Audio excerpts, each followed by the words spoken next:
and ready to go. Wonderful. Hello, Tony. Mine started muted. He may be muted. Yep. Hey, guys. All right, we're going to get rolling here. Thank you for joining us today. We're going to talk about some remote work today and, the state of the remote workforce. So obviously 2020 was a super crazy year for everyone. With COVID hitting and then all of a sudden, everyone's a remote workforce and everyone got pushed to their home office, and a lot of cybersecurity issues came up when that happened. So we kind of wanted to sit down with you guys today and talk about different ways you can maximize the security for your remote workforce, talking about what those problems are that you should look out for your remote employees, as well as some different ways you can protect them. So I'm going to get rolling here. And we're going to go right into John with Next IT. So John, why don't you go ahead and introduce yourself? Good morning, John Sohaki, and I am a business development executive for Next IT in Northern Michigan. And we cover all of our clients in West Michigan and beyond through our 3 offices in Traverse City, Kalamazoo, and Muskegon. Love to talk about security issues, as they seem to be headlines in almost every news feed I get every day. And always a big concern with the clients that I work with and different small businesses in the area, mid-sized businesses that I talk to, as they're more commonly finding their coworkers and their other business partners in the area are seeing some of the effects of the bad actors in the cybersecurity arena. All right, awesome. Well, nice to see you again, John. And then Tony, all of you go right into Huntress. Yeah, so my name is Tony Piha, and I'm based in Boise, Idaho, currently in New Orleans for the week, out on the road. So it's good to be back out on the road again with everything changing. So I've been at Huntress about a year now. Prior to that, I had worked at Cisco and OpenDNS for about 5 years. So I've been in the security space for quite some time. But joined Huntress, and just quick little snapshot, and we'll go more into it. But really what Huntress is set out to do is provide cybersecurity to the 99% of companies that do not have budget and access to the top threat ops talent, and being able to provide threat hunting and advanced detection. So we'll get into that some more. Sweet. Well, thank you for joining us today on your travels to across the US and whatnot. So basically we're going to kind of get into some different questions that we've seen, out in the field, and that, businesses have about their remote workforce. And we'll go ahead and we'll jump between you two to answer some questions, and then we'll roll from there. So maybe one more point in the introduction. Huntress is one of the many security tools that Next IT provides to their clients. So, we do all the hard work of investigating what's necessary to secure your data. And we've been doing these webinars every month with our different security partners and different application partners to help educate you on, what's available and what we think is most important to keep your data secure. For sure. And obviously both of you two working together, in terms of threat hunting, which we will go right into. So threat hunting, what is it? How is it tied in with the remote workforce? How does Next IT and Huntress work to identify threats for these remote workers? So I'm going to go right into John first, and then Tony, you can go ahead and go right into it. Yeah, this is interesting. When we first brought on Huntress, maybe over a year ago, it's within the last 18 months, probably, we were used to the normal security practices, right? You put a firewall up in front of your network, you have your remote users connecting in through VPN, you're monitoring and patching your workstations and servers, and you're probably running, a security antivirus on all your workstations and servers. And then maybe there's some intrusion prevention tools, things like that. How I was best described what Huntress does for us in threat hunting is the security bad actors have figured out if you make the virus look like a root Windows necessary application, the antivirus is not going to get rid of it. So you actually have to go and hunt for those and figure out, is this a real Windows application? There are so many. I mean, I was an engineer back in the 90s and 2000s, but haven't reloaded Windows in at least over 10 years. But you'll know if you've done that, how many different APIs and different modules are involved in running Windows. So the antivirus can't pick out ones that look like they're necessary for Windows. And I thought that's what Huntress brings to us. Tony, give us the expert advice. Yeah, thanks, John. I mean, I think you're hitting the nail on the head there. I mean, to address really the problem we see is like software and automation alone are not enough to stop today's threats.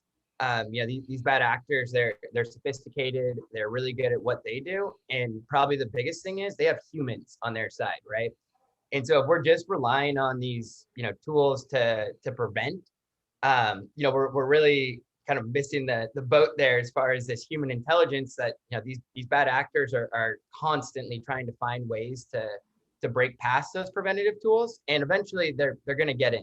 And when they get in, there is time to detect and respond to that before there's damage done. And as John was alluding to, that's really where the threat hunting comes in. And I would say where, Huntress really has a lot of power is that, we have a team of humans that are experts in what they do and are really setting up as a second set of eyes and hunting for these things that might be slipping through your preventative tools. I mean, we hear about these breaches all the time, right? They're the headliners, but it's happening every single day, every minute of the day. Ransomware is being injected, and so these threats are out there, and they're getting past the preventative solutions, and so we still need to find ways to detect them. And there's time to resolve them before damage can be done. Okay.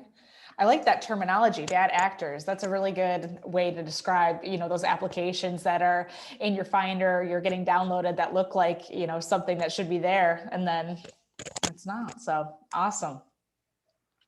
So, and you kind of touched on this briefly, both of you guys did, but if you currently have that antivirus software already installed, like you're already working with another provider, or you have just like some basic antivirus software on your computer, why would you need that extra layer of protection?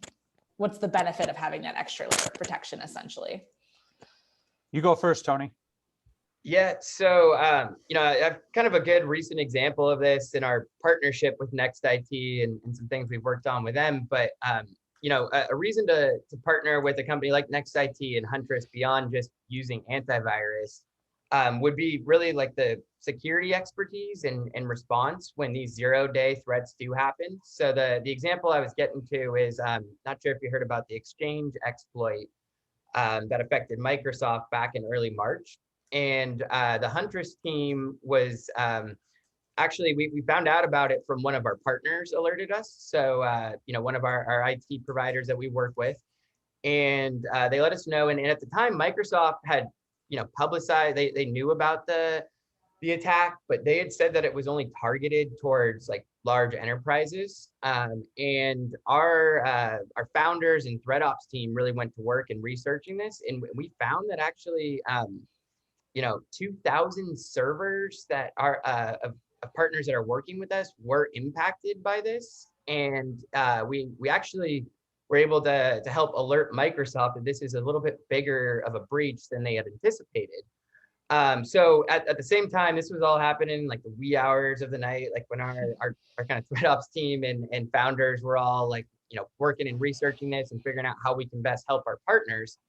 And so, the next day, so I'm in sales. It's kind of a cool, interesting story. And I have my day-to-day work, that I'm doing, but I sign in 8 a.m. and find out that my job is going to be very, very different that day. We were going to basically go down and call every single one of our partners that were impacted by this breach that had not patched their Exchange servers, and any of those that had indicators of compromise. So within about 24 hours, like we were able to detect any of our partners that were impacted by this. And then my job the next 2 days in our sales team and account management team was to basically get on the phone and make sure that there was a phone call and that each, kind of partner and then end customer that we work with, is aware of the situation and, what to do to make sure that you're patched and resolved. And so I think, John, we were working with your technical team during that. I don't know if you have anything to add there how you guys responded to your customers and made sure that they were patched and Yeah, secure. that's Yep. my favorite story this spring. Our centralized services team, our technical people, that monitor, patch, and maintain all of the networks, they're working on this in the background. And I hadn't heard that this had happened. And like Tony, I'm out talking to new prospects and working with my daily clients. And I had one of my clients actually send me a note. This is an FBI letter that they received saying Microsoft has announced this 0-day breach. And so the client said, John, are we taken care of with this? And this was about 2 weeks after the announcement was made. And I sent, a note right off to our centralized services team. They said, oh yeah, we've had that patched for over 2 weeks. Right as that day came out, just like Tony said, our centralized services team went to work, got all of the clients that we're working with patched up and ready to go. That's the key of two things, right? Having the right security stack on your systems, your servers, your workstations, and then having that team of centralized services people like we do at Next IT that can execute on these threats. Having the recipe is one thing, but making sure you really deliver on all of those key features and execute with your clients is what makes us different. Cool. Awesome, guys. We'll head right into another question here. So my IT has set up a firewall and said that it protected my data. Is that true? So is that firewall really always 100%? Or, how do you guys come in to basically fill in that little gap of wiggle room? So I'll start with this one. Firewalls, we call the edge device, right? It sits on your network and prevents people from getting through the gate. I call it like a gate. And it allows people that you have pre-authorized or VPN connections or other offices to come into your network. What we see is the biggest entrance into for bad actors to get into networks are what are called phishing examples, right? Somebody clicks on that email that looks like it's from your FedEx or your UPS driver and says, I just need some more information. And then now they're in. The challenge with that, if you caught that and the antivirus picks it up and says, oh, this is bad, that's good. But some of these actors are now able to sit on that computer, look like a Windows-based file. And not only did they have access to the end user's computer, they'll start monitoring the network. We have an example of a client that came to us downstate that this had happened to. The hacker had sat on the network for over 6 months, got admin passwords to the entire network, the server, the backup devices, and that's when they launched their ransomware virus, not only on the server, but it also infected their backup devices as well. So that was really a tough thing. And this is where we see Huntress, helping us out, because a lot of those viruses will sit there dormant until they have all the necessary information just to get to the complete network. The hackers are getting smarter and more effective every day. Yeah, John, that's a super relevant example to how Huntress can really have a big impact in finding and detecting things before they can do damage. It's pretty interesting. I think the average time from when a bad actor first gets their initial access, so when they, as you were talking about, deliver that phishing campaign, they get that initial access, to when they actually deliver a payload, is just over 100 days.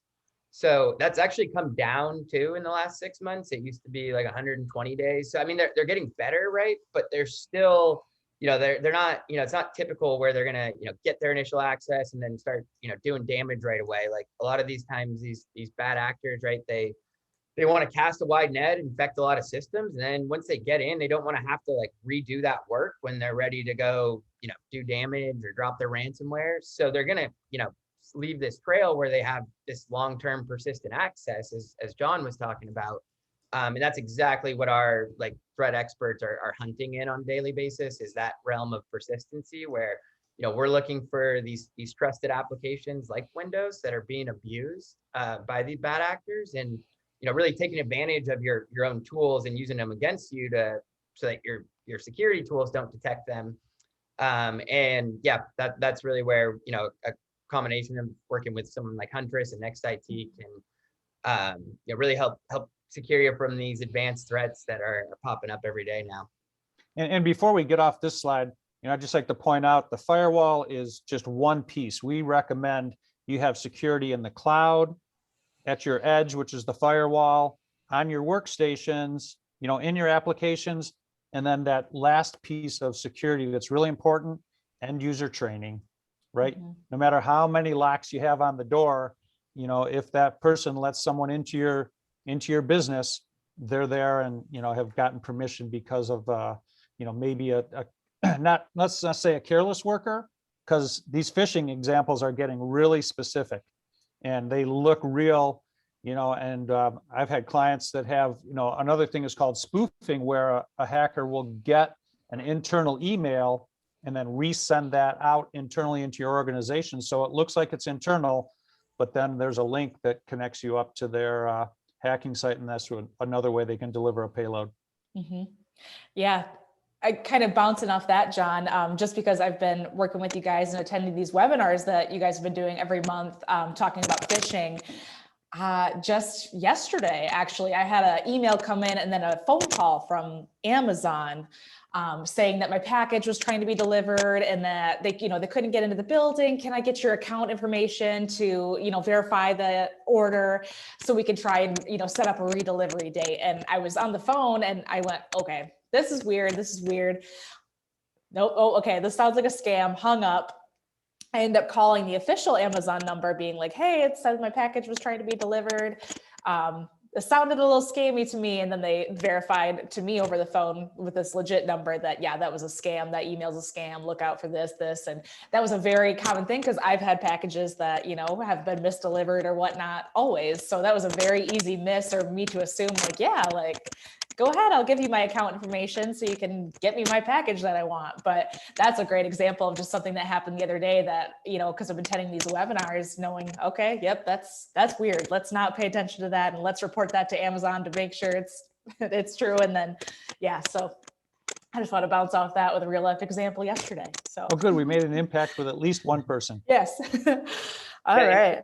Just to add to that too, I didn't really talk about who our founders are and give everyone some context here, but they all spent 10 plus years working at the NSA prior to starting Huntress. So there's 3 of them, and really like their sole job at the NSA was to go and breach foreign endpoints and gain this long-term persistent access on the targets they were going after. So our founders, they have hard-earned experience on like the offensive side. Exactly, like they've built phishing campaigns like to try to get their initial access and get in. So that they're really like that's why Huntress was started, is they've seen like if someone's skilled enough and good at what they do and on the hacking side of things, they're gonna get it. They're gonna find a way to like get creative like you're talking about, or way to get that initial access. And it's really only a matter of time at that point. So with their expertise is what led them to see this as such an important area to be hunting in. And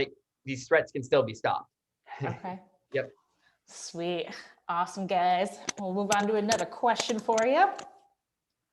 So, we've touched on this a little bit in terms of how hackers can get past that antivirus. What are some of the most common ways you guys have seen, besides the emails, like the spoofing, that people are really getting past that antivirus software that people have currently installed? Back to you, Tony. Yeah. I mean, I still think like phishing campaigns is probably like 90% of the way, where you're basically, and they're doing some very unique like social engineering. They're gonna go like do research about you, understand like what your interests are, hobbies are, like that package example. If you're expecting a package, there's probably a better chance you're gonna open that email and click that link, right? So they're continuing to get better and better with their like engineering of these phishing campaigns, so that they do look really legit and that they're targeted to urgency and things that people take action on throughout the day. And it just becomes hard to like even with user training, why like that's obviously still important, but it's like I was kind of saying earlier, like if somebody's skilled enough and wants to get access, like it's at this point the preventative tools just are not enough to completely stop that. So And I don't want to ignore, maybe some of the, what we think are obvious, but if some of Yeah. our, attendees on the webinar haven't kept up with all of your security patches, right? On your workstations and on your servers, you have to update your antivirus, on a regular basis. I still run into businesses running Windows 7 computers. Those things have been dead for over a year now, but people are still running those. Another, this isn't necessarily past the antivirus, but what we saw during the pandemic was when people were working from home, maybe they had a desktop at their office and that wasn't very portable, so they couldn't take it home. And they said, that's all right, I've got a computer at home that I use, I'll just log in with that. And they're sharing that computer with maybe a teenager whose security practices aren't as diligent as ours. So there's many ways hackers can get in. The key there is having somebody that's watching your system like Next IT with our large stack of security products, including Huntress, multi-factor authentication, and then doing all your patches and monitoring your, up to get everything, all your applications up to date every week. We call Wednesday patch night.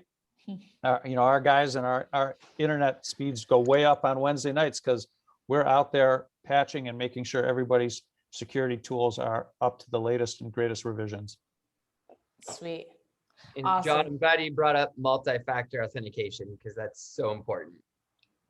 Yeah, I think we have a good video about that. What was it, 2 months ago, Lindsay? It was last month. Yeah. Kind of bouncing off that too with the, relating back to the remote work. Do you guys consult with business owners who have a remote workforce to say these are the type of these antivirus or these type of programs that you should be having on your employees' remote computers? Do you generally suggest like what type of computers employees should be using at home, giving your best suggestions in terms of like things that have the best firewalls, or how do you guys work with those business owners who have remote employees to make sure that they are staying on track with those remote workers and giving your best advice? Yeah, that was key last year, right? When all the governors in every state, demanded people stay at home. We blasted out, VPN connections, right? You need that secure connection from a remote user at home into the office network. Because once they connect to the office network, if a hacker got into their home computer, now they're into the office network. So you have that, secured VPN connection that is also password protected and probably using, hopefully, your multi-factor authentication. So it's not just something like a password, it's also something you have, like your physical phone, that'll give you another access code. And then, yes, that's our daily job, right? We develop this strategic roadmap for our clients that gives them the recommended industry's best practices on hardware, software, and applications for all of their data. If you can't, get that heavy desktop to home, that, first month of the pandemic, we offered free antivirus, free VPN connections to our clients, even monitored their home firewalls to make sure they were set up right. That's the key of having, a company like Next IT looking over your data.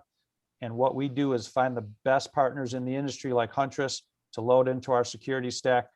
Because when we take you on as a client, your data is our data. We feel as responsible, we're your virtual IT department, and we're responsible for maintaining that integrity of your data. We take that very seriously. Awesome. Sweet.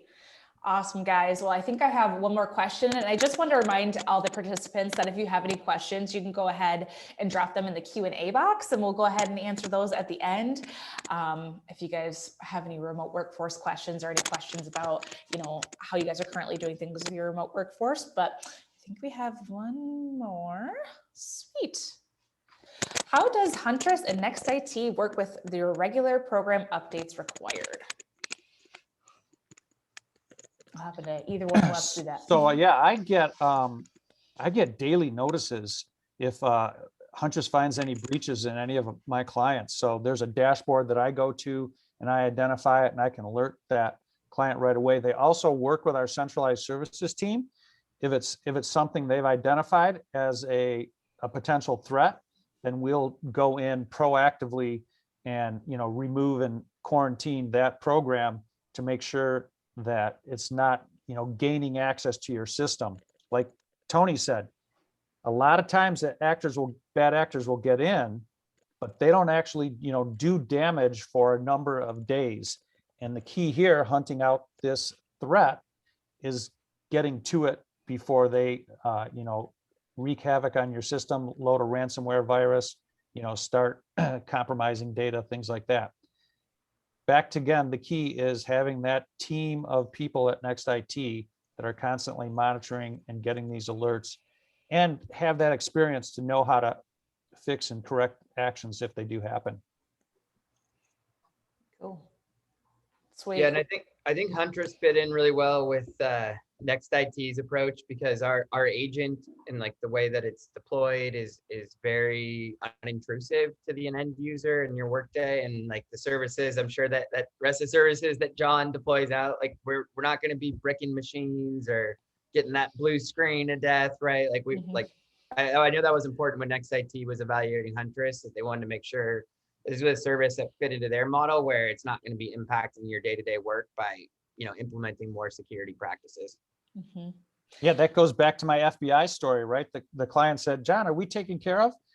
I didn't even know, he didn't even know. All of this security work happens in the background, Mm-hmm. right? That's why you have an IT department, and think of Next IT as your virtual IT department. If you can't afford that staff of workers, at your small to mid-sized business to maintain and monitor all this for you. Mm-hmm.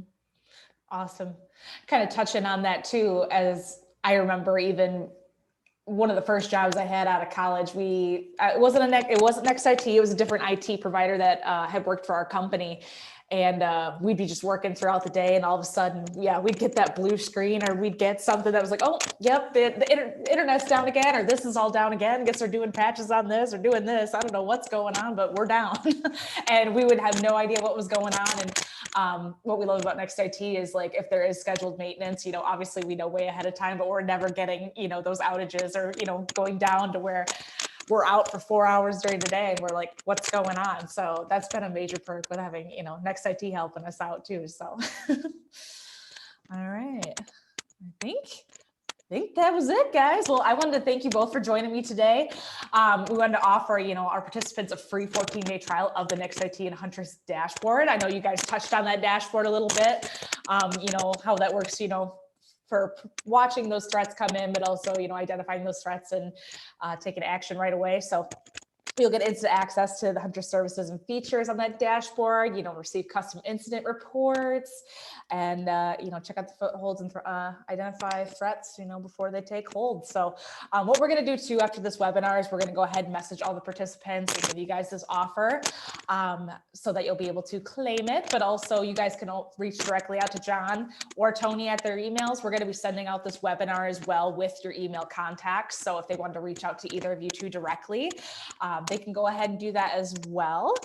But yeah, I just want to thank everyone for joining us today. Let me double check the Q&A just to see if there are any questions. I looked, I think we're good. I think we're good. Sweet. And we made it within the half hour. We promised to make these a half hour so people can get back to their day, and look for the next one next month. Awesome. Sweetness. Thanks All for right. having me on. Yes, thanks for joining us, Tony. And I hope you guys have an awesome day, and we'll see you next month. Thanks, Yeah. everyone. All right, bye.